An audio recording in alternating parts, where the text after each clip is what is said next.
Oh, hey, are you looking for a great protein snack on the go that's not going to leave you that instant feeling of regret? Try Paleo Valley beef sticks. Paleo Valley beef sticks are farm-raised, made with 100% grass-fed, grass-finished beef. Loaded with all the daily vitamins and nutrients your body needs to shine.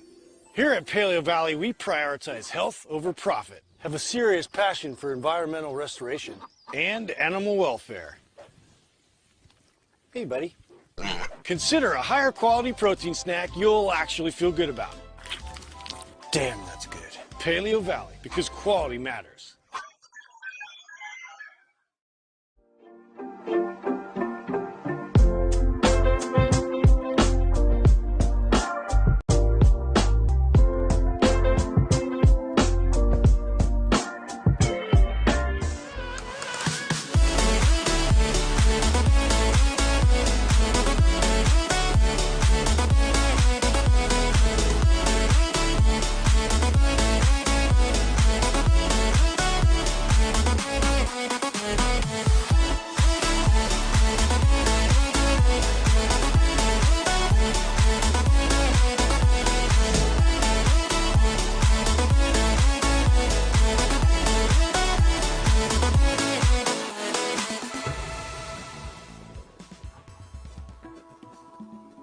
Hello and good morning everybody.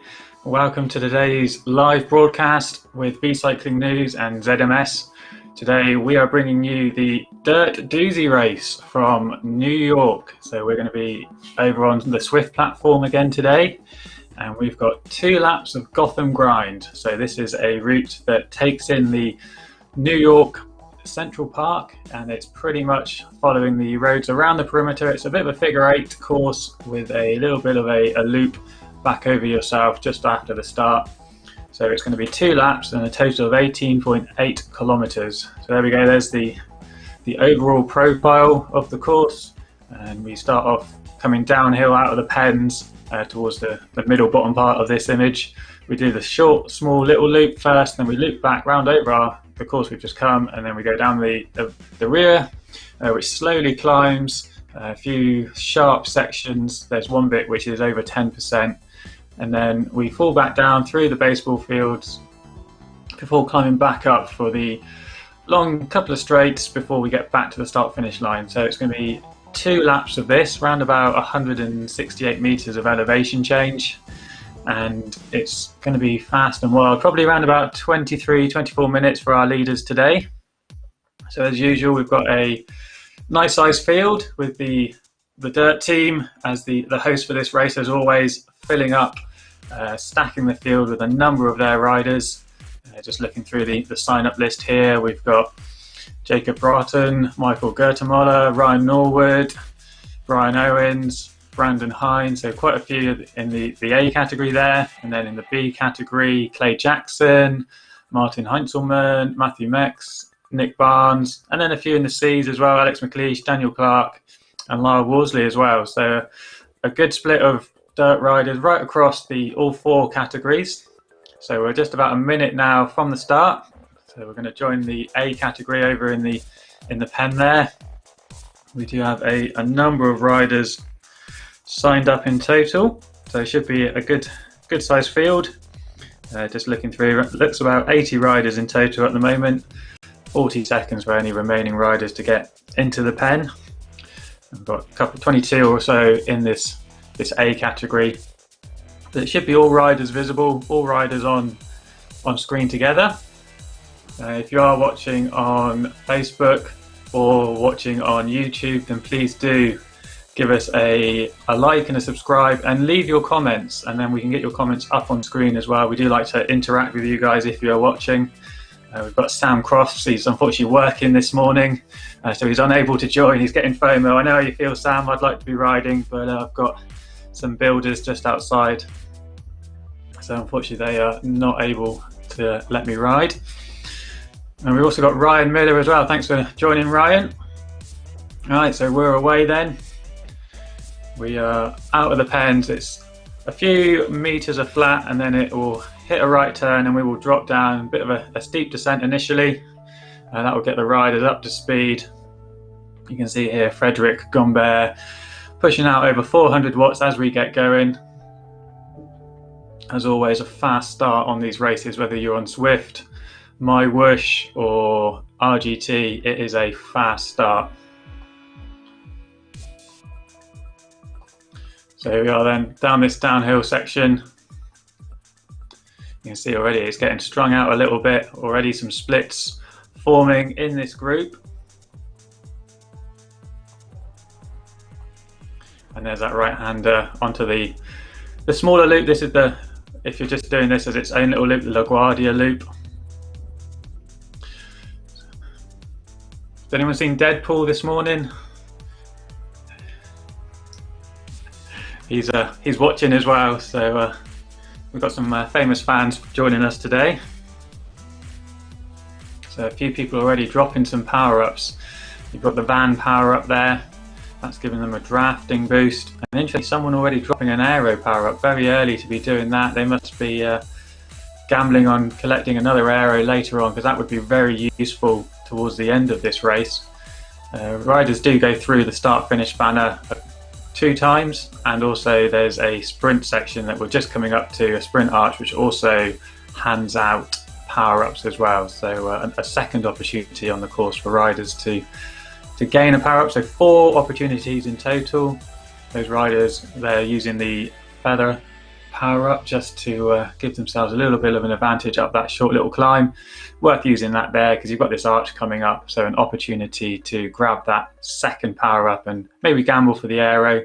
It's a fast finish on this course, slightly downhill, pretty straight, so having an aero at the end is going to be a big advantage.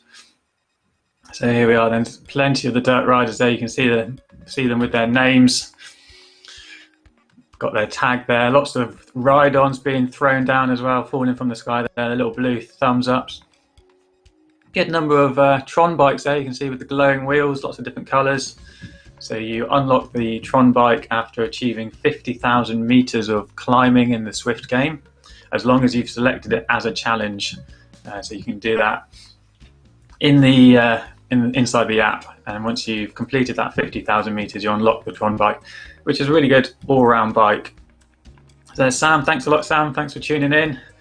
Hope you're supporting some of your fellow dirt riders there. So on this first little loop then, we are just coming up to 2.5 kilometers in, so not too far just yet.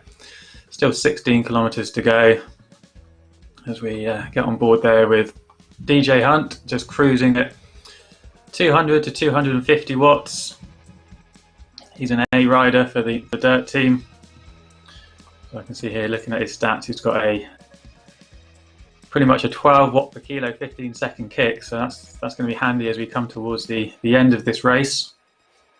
Some of these A riders are a little bit lighter, so that maybe if the Bs can hang on, they might be able to use some stronger power on that final kick towards the line. So this is a rolling course. So we've got a few little descents, a few little climbs, flat bits in between. It's a bit of a mixture of everything. So it's the Tron bike, as I mentioned just now, that is a good all-round bike. That works well on courses like this. There are some bikes which are better on a more uphill climbing course, such as Alpe Swift, and also some other bikes which are better on a all-round flat course, such as Tempest Fugit. So we can see here a rider on the front just putting in a little bit of an effort, just trying to stretch it out a little bit. These shorter races, it is a little bit all out pretty much from the start. You do get less of an opportunity to rest, and because it's only around about 20 to 24 minutes on the Dirt Doozy, there's not really a section in the middle where things die down or settle down and you get a few minutes of rest. You know, on a longer race, such as a 45-minute race, you might have 20 minutes in the middle where you have a chance just to cruise a little bit before it ramps up again towards the finish. Just saw a glimpse there on screen, the name popping up there. Will Griffiths I used to ride with him in the Swift Racing League team for Dirt. I'm not participating in that at the moment, but Will was a strong rider in that, so it was good to ride with him and good to see that he's still around and competing.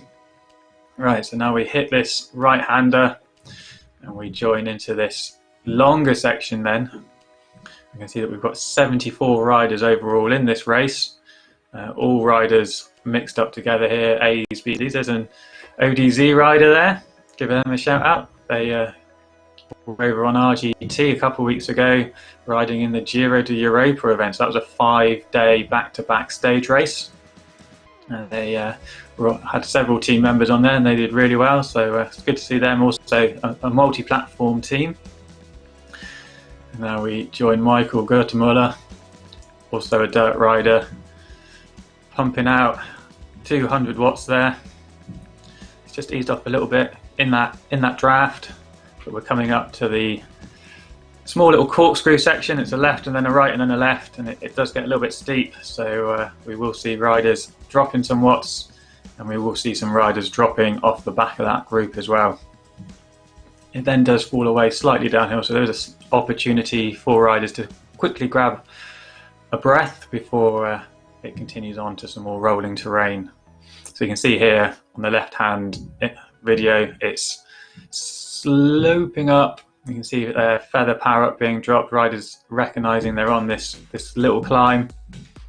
And just as they come across this bridge, we're now going to hit the right hander, and that's where the gradient really does start to crank up a little bit.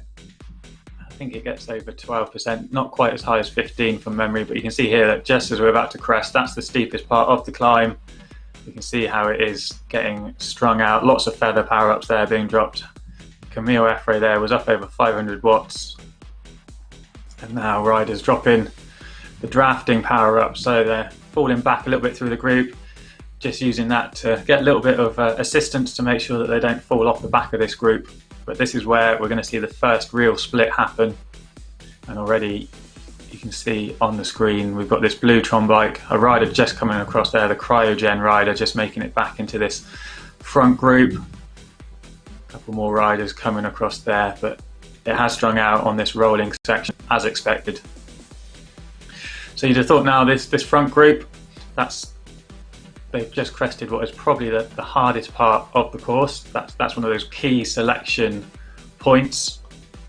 Now that they're over it, one or two riders might fall off the back of this pack because they've gone really deep just to maintain effort into this group. But you'd expect this group now would probably mostly stay together towards the finish. And we've done the hardest bit, so you'd have thought if you can stick with the group over that point, you'll have a chance of taking it all the way. But we shall see, we're not quite there just yet. A comment from Will, he's following on the YouTube feed. Thanks for following, Will. Good to see that you're riding well. Hopefully you're focusing on the riding and not getting dropped because you're looking at the stream. Right, so we're now approaching the baseball fields on the right hand side, and this is a bit of a cut through. There is a longer loop if you go straight on, and then there's a little climb and a descent, but this route takes the shortcut, cuts out a little bit of the elevation and cuts through where the baseball fields are. And you can see there we've lost a few riders. Here's that right hander then. I'm just trying to do a bit of a mental math, quick count up through there. Maybe 20 riders or so in this front group. There's Will. So he is still in that front group then, able to concentrate on the live stream and on the riding at the same time. I'm glad you're enjoying the commentary, Will. Hopefully you can put on a good result for us at the end. Right, so now we start to hit the long home straight section. There's a couple of small bends in this, but it is very much a long straight drag race from this point. So there's one more lap to go after this, but this is where we might see some attacks on the second lap, riders wanting to go early. Maybe they've got a good 1 to 2 minute power and they can sustain that, so they might launch a little bit early. So we'll watch out for that as we just see a little bit, not quite a rider there, just putting in a bit of effort on the front. They're not pulling away and they're reeled back in.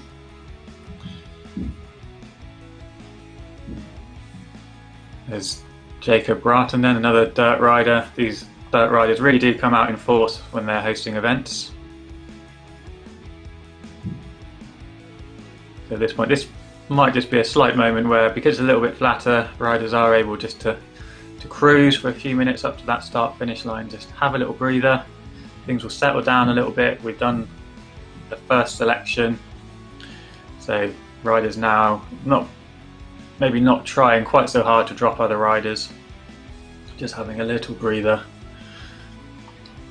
So we shall see what happens.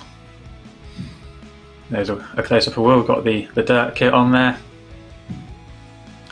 This is happily cruising along at this point. So the Team Dirt have two kits in game. There's the original darker black kit, and then there's the orange and white kit, which is a newer edition, which was released a few months back, but is only unlocked on certain rides. You can see there, just the right hand side of that first image towards the back, that's the original Dirt kit there. Very successful club, Dad's Inside Riding Trainers. I've been an unofficial member for a little while now, but that's going to become official sometime in the next couple of weeks. My little one is due any day now, really, so I'll be cementing my place in that team. Right then, 24 riders in this front group then, and they've got a healthy lead over the riders behind. It's a bit strung out behind. There's some B riders in here, some A riders. So there's a real mixture. I can't see any C riders, so it looks like they've not been able to stick with the pace. But also a good mixture. It's not just dirt riders. You can see there's a good mixture of jerseys in there. Stages, Cryogen, some Peta Z riders, which we covered their race last night. Right, so we're just coming up back to the pens and towards that start finish line then. It's quite deceptive this, you don't quite see on, so this is the finishing straight, but the start finish line is just to the left. We're just going to see it come into view in a second, but it appears quite late and is on that downhill section. It just falls away on this corner. So it's quite easy to start your sprint too early, or perhaps even too late, because you don't realise quite how close you are to that start finish line. And as it falls away, if you timed it right and you carry your momentum, your power is still strong as you hit that downhill, you can leapfrog a couple of riders on the way to the line. If other riders are fading a little bit, it can cost them as they hit that downhill section. So riders now refreshing their power-ups as we commence lap 2, starting with the smaller LaGuardia loop. So if you are watching us from the USA, Canada or Australia, then please do check out our sponsor Paleo Valley. So they provide really good health foods, protein bars, multivitamins, and using the code cycling15 you can get 15% discount on any of their products. So we've been enjoying some of their products, and I say we, that's the VCN and ZMS team. I had one of their beef sticks. There's a little bit of a snack, a bit of a protein boost. All natural, no GMOs or any unnatural stuff in there. So they really do focus on producing a nice, healthy product. And yeah, if you use the code cycling15, then you can get 15% off any of their products. And if you do, then please let us know. We'd love to know what you think about those products as well. Right, back to the action. We're just coming up to the sprint banner again. So this is your final chance for riders to try and get an aero power up. If they haven't got one already, I would recommend getting one on a course like this. Having that fast, slightly downhill finish, the power up, the aero power up really is going to be maximised on a day like today. So a couple of people there, I think they probably just popped those van power ups just before they got to the arch, just on a last minute gamble. I hope that they haven't just used those after coming through the arch, because that would be a waste, because even the van drafting power up is useful as you approach the finish line. It is going to give you a draft saving. It's just not quite as powerful as the aero power up in that final section. So it looks like we've still got all of those riders together that we saw just now, 24 in this front group. No further riders dropped. 240 watts there being put out by Brandon Hines. I think that's very much cruising pace. And we're all still tightly bunched together here. That's a sign that the pace has dropped slightly. When they're more strung out, that often means that a rider at the front is really dropping the hammer, or it's going uphill, and that's when you tend to see it getting stretched out. But at the moment, all bunched together, so just an opportunity here, just a bit of watching each other. We might see a few attacks as we see the road go uphill a little bit on that reverse side of the course. That will be an opportunity for some strong riders to try and drop a couple of riders on that corkscrew section that we described with the 12% gradients. There's always a gamble. If you are a strong sprinter and you take a big pack to the finish line, it can still be a bit of a gamble. You've still got more riders to deal with. You might get caught behind a rider. You might get on some sticky draft and get into the wrong line. They might time their sprint better than you. So if there's an opportunity to lose a couple of riders, or lose as many as you can without going too deep before you get into that sprint position, then it's always worthwhile doing that. So Swift yesterday released an update. I'm not sure if everyone's aware of that yet, but there were a few new features released within that, including a new 12-speed group set that is set on the Canyon bike, the Specialized Tarmac, and the Pinarello Dogma. So they've been updated to the new 12-speed Jura Ace group set. So that's obviously exciting, according to Swift. Some other updates, just bring you up to speed on those. They've added the Shimano C50 and Cadex 36 wheel sets to the drop shop, and a new workout of the week has been added as well. So that's your new features and content for the month. I was a bit surprised to see that there was no World Championship course announced, as it is World Championships month. That is starting this week over in Leuven in Belgium.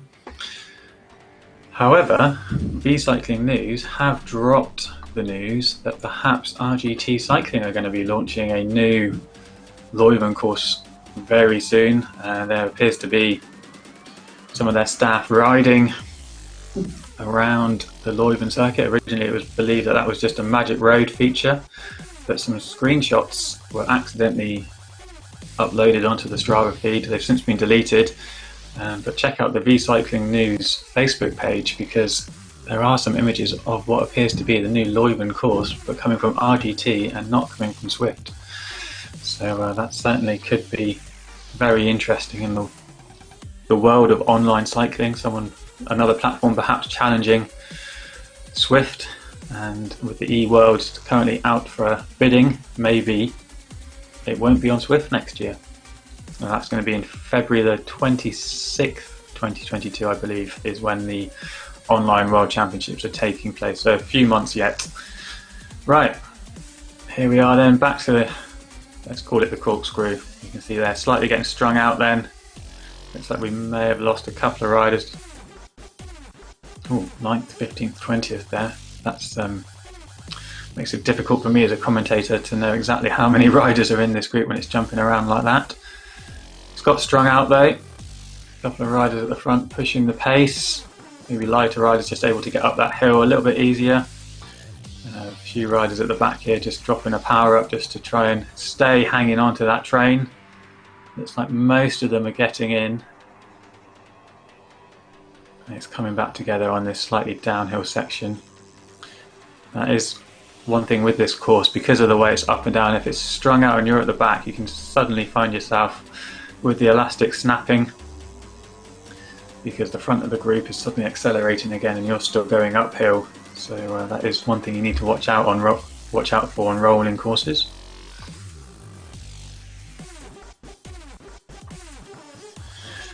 Right, So we're coming to the business end of this. We're only a few kilometers away from the finish now. We're going to hit this right-hander at the junction, and then the next right-hander, and it's going to be onto that finishing straight. Looks like a few riders there. It does get very strung up because it's all riders in this field. You know, all riders are visible, so there's several pockets of different abilities forming on the road. You can see here on the right hand side, this is a little bit further back. Rider on the Scott bike there. Not sure if that's been given the new 12-speed group set. I don't think it has. They're going to have to stick with the virtual 11 gears, I'm afraid. Of course, the actual number of gears on the virtual bikes doesn't make any difference to the gameplay that we're aware of, although I'm sure Swift Insider possibly could be testing that. If they've got an opportunity, they could do a test on a pre-updated version and a post-updated version to see if the 12-speed is in fact any quicker over the same course. There's an idea for you, Eric, if you're listening. Okay, then we are around about 2 kilometers from the finish then. We're at 50 kilometers an hour. Pace is picking up. This is where we could see a little bit of a opportunity for a breakaway specialist. There we go, look, as I mentioned it, rider on the left hand side there in the cryogen kit.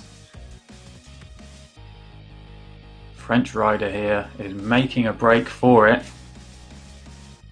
F. Gombert. He's got a matching S-Works to match his kit, and he's opened up a bit of a gap there. He is taking this race by the horns. 460 watts there. That is at least 100 watts more than the pack is currently doing. But they have got the numbers. They will be getting a bit of draft saving. They'll be able to rotate. And will they close this down? How long can Frederic maintain that power? His heart rate there, 197 beats per minute, 195. It's jumping around. It's right up at the top end there. It's what's just dropped below 400 there for a moment. Here's the chase and the dirt riders now. 3 of them on the front. They're launching, firing that aero to come across. And as that group behind whittles down, it gives more opportunity for these riders to get in front and the breakaway to succeed. A bit dark here. They've put their lights on. Maybe that's a tactic as well. It's gone dark and they're riding away. Turn your lights off so the peloton can't see how far ahead you are. So that cat, looking back there, just how much it has strung up. And it's that man, Will Griff. Will Griffith's giving us a bit of a show. He's watching the stream. He's getting some camera time for his sponsors. Pumping out 6 watts per kilo then. He's got Ryan Norwood chasing him down. There's no team loyalties in this competition. It's all very much about individual honours and bragging rights amongst the dirt boys. Looks like Will has still got a couple of seconds lead ahead of Norwood, Hunt and Hernandez and Effrey, and then there's a 3-second gap back to Gertemuller and Hines and the rest of the pack. Inside the last 500 metres or so now, we're going to take this left. We're going to be onto that finishing straight. Can't yet see that finish line. I'm pretty sure, it says second on the screen there, but I'm sure Will is in the lead. I'm not sure what that's all about. He's got a big gap here. He's in absolute clear air here. And Hernandez and Effrey behind, launching 10 watts per kilo there from Hernandez. Is he going to catch Will? This is going to be oh so close. He's launched that drafting prep. Oh, he's come past Will in the last few hundred meters as they approach the pen. Hernandez, is he going to take it? Have we got anyone coming past him? No, it's Hernandez takes the win, then Effrey. And then it looked like Will Griffiths. Oh, great effort, Will. So unlucky there. But you few there did manage to pull away, hold the peloton off. Fantastic effort. Oh, that was a good, exciting finish there. Hernandez then taking it ahead of Effrey, and then Look like Will possibly in third, maybe fourth. Camille Efre, B rider. They've got a strong power sprint. I can see that looking at Swift Power. I'm just looking on Swift Power now for Hernandez.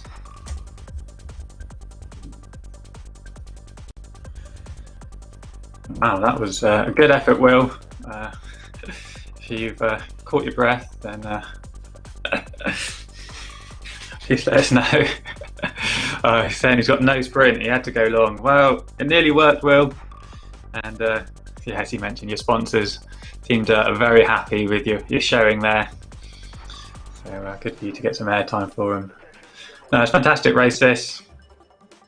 Looked like it was perhaps Jerry Dalport. We've got a shout out for Go Jerry, or maybe that's Jerry Hernandez. Not quite familiar with which Jerry that is. So, but yeah, thanks Sam. Good to see you supporting everyone. Right, we will just wait a moment for Swift Power to update, and hopefully we'll be able to bring you some results. It's a bit of a delay here. Oh, there we go. On the live tab, we can see 24 minutes 47 seconds. Jerry Hernandez, Cat A rider, very light rider, I must say. He's done well with that strong sprint at the finish. Then Camille Efre in second, and Will Griffiths in third. So Will did manage to hold on half a second ahead of DJ Hunt in fourth, and Ryan Norwood in fifth. They did manage to create a 6-second gap further back to the rest of the field. So we're going to try and bring you the results. Not quite as straightforward on Swift Power as it is compared to RGT database, we will say that. So our producers trying to get this working for us. We'll give them a moment to try and there we go. There we go. Look at that. Results. Excellent. Well done, Mr. Producer. That's Damon there in the background working his magic. So there we have it. Jerry Hernandez, 24 minutes 47 seconds, taking the win. 4.5 watts per kilo average. So I believe this is, let's just double check this. So Jerry was the lightest rider in the race, and Camille there in second place, 3.5 watts per kilo. He's not been super efficient. He's actually the second heaviest rider in the race. So really interesting to see two riders on this rolling course at different ends of the weight spectrum finishing first and second. And then Will Griffiths, who was watching live, put on a show for us, gave us some excitement at the end there, managed to hold on to third place on the podium. DJ Hunt in fourth, just 0.05 seconds behind. Ryan Norwood, another second back in fifth. And then it was Michael Gertemuller who led the charging peloton, took the win from the remaining bunch ahead of, I say the win, he's done it, it's still sixth place, but he beat the rest of the chasing peloton there. Brandon Hines, Mitsuru Miyano, it was Yerki Pakala from Team ODZ that we saw riding there, and then Nick Bebalaka, who rounds out the top 10. So Will's happy there with his third place in what is a strong field. Looking at the sign-ups there in the ranks, we can see that, yeah, there was some very strong riders there. Though Will, your rank is very low as well, so I think you may be doing yourself a disservice. Well guys, hope that you've enjoyed this morning's Swift action. We will be back later on, possibly this week, but we will be next Wednesday. Definitely we are going to be bringing you a race from RGT Cycling, where we will be broadcasting a race on their new Iron Horse route that was released this week, end of last week. So that's going to be a very exciting race, one of the first races on that new course from Durango in Colorado. And we'll be bringing you all sorts of coverage from across the multiple platforms, and also check out the V-Cycling News for those new images from RGT of what could be the World Championship course dropping very soon. So give that a check. So thanks a lot for following us. Thanks for tuning in. please do give us a like or a subscribe if you're on Facebook or YouTube. It really does help us. And also check out our sponsors, Paleo Valley, Cycling 15, to get that 15% discount. Right, I'll leave you all to warm down. Thanks a lot for joining. Until next time, goodbye.